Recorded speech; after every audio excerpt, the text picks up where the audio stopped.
Doktor salam. Salam. Gecə əl keyməsi normaldır.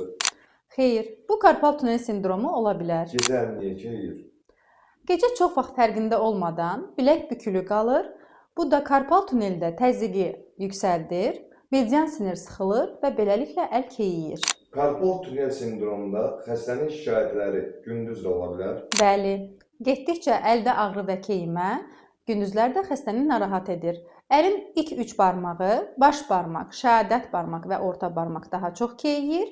Ağrı qola, çiyinə qədər yayıla bilir. Gecə əl keyməsi hər zaman karpal tunel sindromu sayılır.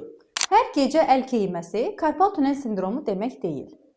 Başqa səbəblər də ola bilər. Ən çox yayılanı boyun mənşəli problemlər, məsələn disk yırtığı səbəb ola bilər. Diaqnoz necə qoyulur? Diaqnoz nevroloji müayinə, müəyyən testlər və xüsusən EMG dediyimiz elektroneyromiyoqrafiya müayinəsi ilə. Müalicəsi var. Bir də sual verin. Müalicəsi var. Bəli. Yüngül və orta dərəcəli karpal tunel sindromunda dərmanla müalicə, ortez istifadəsi və yerli sinir blokadalarından istifadə olunur. Lakin ağır dərəcəli karpal tunel sindromunda artıq cərrahi əməliyyat tövsiyə olunur.